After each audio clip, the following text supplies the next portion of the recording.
안녕하세요. 이기수입니다. 증산도 구도의 첫걸음 입도. 오늘 이 시간에도 지난달에 입도하신 감동적인 입도 사례들을 함께 알아보겠습니다. 자, 첫 번째 사례입니다. 평택 합정도장에서 입도하신 박진솔 도생님의 입도 사례입니다. 소울음 소리를 마침내 찾다. 처음 증산도에 대해 알게 된 가장 큰 계기는 미래에 대한 예언 때문이었습니다. 2019년 여름에 처음 예언 관련 영상을 유튜브를 통해 보게 되었는데, 그때는 그냥 단순한 호기심으로 보기 시작했습니다.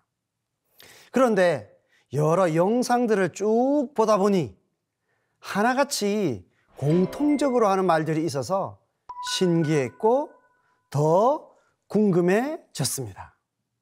예언들은 이 불투명한 미래에 대해서 어떤 해답을 주잖아요. 그러니까 더 암울한 시기에는 사람들이 이러한 어떤 예언의 세계에 더 많은 관심을 가질 수밖에 없고, 이분도 그래서 유튜브를 통해서 많은 예언에 관한 그런 영상들을 참 흥미롭게 보시게 된 거죠.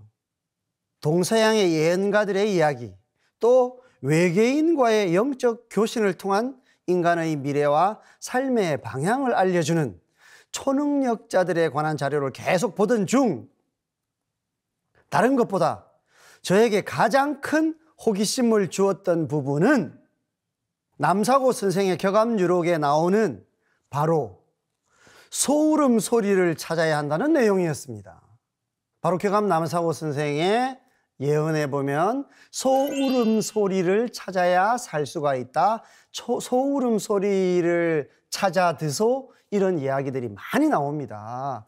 그것은 바로 이 소울음 소리라고 하는 것이 모든 사람들이 벗어나고자 하는 이 현실에서의 궁극적인 해답으로 제시가 되고 있는 어구이기 때문에, 야, 이 소울음 소리가 과연 뭐야?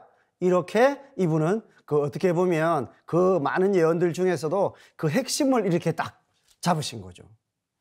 저는 도대체 소울음 소리가 무엇일까? 그 뿌리가 어디일까 하고 인터넷을 계속 검색한 결과, 그것이 바로 태을주라는 것을 알게 되었고, 바로 그 태을주를 읽는 곳이 증산도라는 것을 알게 되었습니다. 아, 이분 결론을 이제 완전히 아셨죠? 그 많은 예언의 결론이었던 바로 소울음 소리.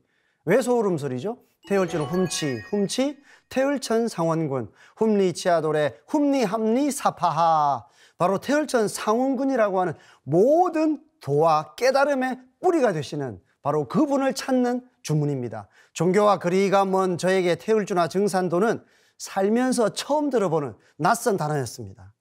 다른 때 같으면 블로그 글 몇 번 읽으면 금세 호기심이 사라지는 제가, 이상하게도 그때는 블로그 글을 읽으면 읽을수록 알고 싶어지고 궁금해지더라고요. 그렇게 흥미있는 글들만 골라서 보며 블로그를 뒤적거리던 중이었습니다. 증산도에 대해서 알고 싶으시면 책자를 무료로 보내준다는 글을 보게 되었습니다. 저는 그분께 생존의 비밀이라는 책을 받아서 읽어보았습니다. 처음에는 앞으로 미래가 어떻게 될 것인가, 그 소울음 소리를 내는 곳이 어디인가, 단순히 그것을 알고 싶은 호기심 때문에 책을 읽기 시작했는데, 책을 읽다 보니 그곳에 한번 가보고 싶다는 마음이 일더라고요. 이것은 왜죠? 처음에 이분의 이런 호기심의 시작은 예언에서 출발했어요. 암울한 현재에 대한 어떤 미래, 이것을 알고 싶은 호기심에서 출발을 했는데, 그것을 좀 더 자세히 알고 싶어서 책을 보기 시작했습니다. 그런데 그곳에는 소울음 소리가 무엇이다, 증산도는 무엇을 하는 곳이다, 이런 내용이 나오면서 본인이 상상하지 못했던 그런 어떤 구체적이고 결론적인 해답이 들어있었기 때문에 여기에서 더 큰 감동을 가지게 된 거죠. 그래서 이제 그곳을 가봐야 되겠다는 마음까지 일어나게 된 겁니다.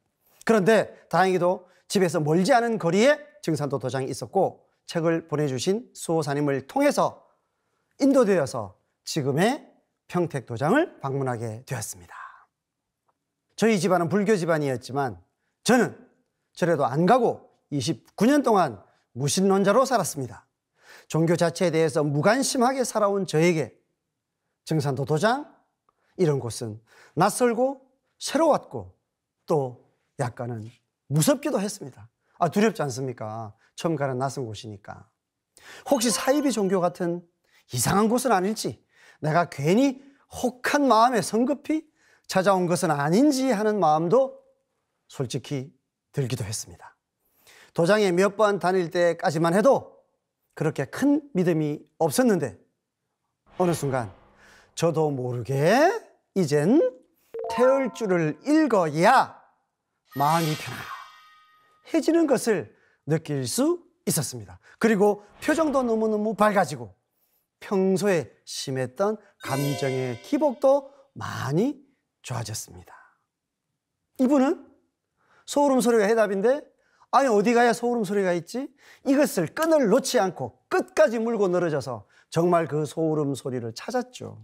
그리고 이분은 도장에 와서 본인이 직접 그 소울음 소리를 냈어요. 태을주를 읽었어요. 그래서 왜 이 소울음 소리를 내야 하는지를 본인 스스로가 깨달았습니다. 마음이 편안해지고 바로 영적으로 충만한 바로 그런 어떤 본인이 느껴보지 못했던 그런 도적인 만족감을 느끼신 거죠. 그렇게 도장을 처음 방문한 지 10일 만에 입도하기로 마음을 먹었습니다. 저에게 상제님 진리를 알려주시기 위해 열정적으로 강해해 주시는 포정님, 포가민들의 정성과 매일같이 보내주시는 진리 말씀에 빠르게 상제님 진리를 깨닫게 되었습니다. 정말 모든 분들께 감사드립니다. 참 세상 사람들이 많이 궁금해하는 이런 어려운 현실 속에서 이분도 야 세상이 왜 이렇게 돌아가는 걸까? 정말 미래는 어떻게 되는 걸까? 그것들을 쉽게 풀어놓은 것들, 그 예언의 세계거든요. 그 재밌잖아요. 이분은 거기서부터 이렇게 쉽게 출발을 했어요. 어떤 신앙생활을 해본 적도 없는 29년 동안 그냥 평범하게 살아오신 분인데 그런 어떤 예언의 세계를 깊이 이렇게 가다가 마지막 화두 하나를 딱 잡았죠. 소울음 소리가 나는 곳을 찾아야 산다. 야, 과연 그런 곳이 있을까? 그러면 그곳이 어디라고 이렇게 다들 이렇게 이야기하고 있을까? 책을 한 권 딱 보고 그 책 속에서 상상할 수 없었던 해답, 담론, 증산상제님의 위대한 가르침을 맛보고 이분께서 스스로 그렇게 찾으셨던 소울음 소리를 직접 읽어보고 바로 영혼의 그런 큰 만족감, 자 이런 큰 은혜를 이렇게 받으셔서 스스로 구도의 결실을 맺으신 소중한 사례였습니다. 자, 다음 사례는 구미 원평 도장에서 입도하신 김찬길 50세 남성 도생님 이야기입니다. 태을주가 열어준 새 생명의 길입니다. 7년 전 불의의 사고로 다리에 영구장애라는 진단을 받게 되었습니다. 괴로워하던 저는 투숙하고 있던 모텔의 주인인 권명숙 도생님의 권유로 증산도의 가르침을 접하게 되었습니다. 태을주를 정성스럽게 읽으면 병이 나을 수 있다는 말씀에 반신반의하는 마음으로 다리가 낫기를 바라는 마음으로 태을주를 읽기 시작했습니다. 다리가 불편하시니까요. 태을주가 뭔지 증산도가 뭔지 모르지만 또 크게 관심도 없지만 너무 현실이 힘들기 때문에 정말 반신반의하는 심정으로 어쨌든 태을주를 읽어보았다. 이런 분들은 수용적이잖아요.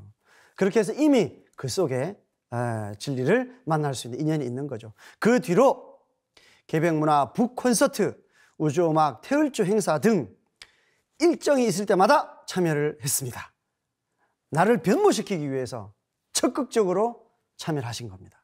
또 도장에서 태을주 수행을 계속하면서 여러 가지 신기한 체험도 하게 되었습니다. 이런 적극성이 지속되었기 때문에 이분은 그 에너지가 어느 정도 차게 되면 본인 스스로 이렇게 느끼게 되는 바로 그런 체험을 하시고 계신 것입니다.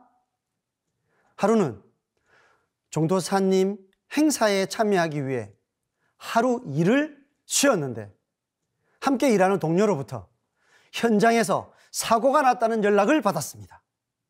만약 그 행사에 참여하지 않고 내가 일을 했다면 현장에서 제가 사고를 당할 뻔한 일이었습니다. 저는 감사한 마음에 그 이후로 더욱더 열심히 태울 줄을 읽었습니다.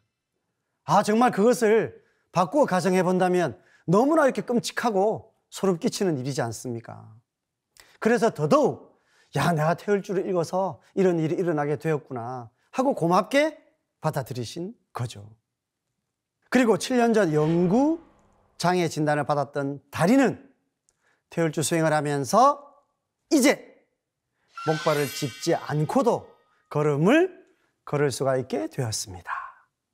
이분이 원했던 바로 그 참 불편하신 분들의 입장에서는 그게 회복이 된다는 것은 꿈과 같은 이야기거든요. 얼마나 원했겠습니까? 이분은 그 기도와 정말 지속적이고 정성스러운 그런 태울주 수행을 통해서 이제 걸음을 제대로 걸을 수가 있게 됐다는 것입니다. 이렇게 되기까지 상제님과 태모님, 조상님의 크신 은혜가 있었다는 사실에 정말 감사한 마음이 듭니다.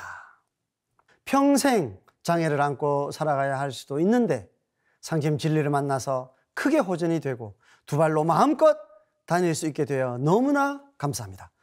앞으로 열심히 공부하여 사람을 많이 살리는 큰 일꾼이 되도록 노력하겠습니다. 감사합니다. 이 두 분의 사례를 통해서 이분들은 태울주가 뭔지도 몰랐어요. 소름 소리가 뭔지도 몰랐어요. 정산도를 처음 들어봤어요. 그렇지만 이분들은 이분의 한계, 이 세상 사람들이 처해 있는 이 한계 상황을 극복하는 해답이 무엇일까? 여기에 문제의식을 가지고 그것을 집요하게 정성을 다해서 찾았다는 것입니다.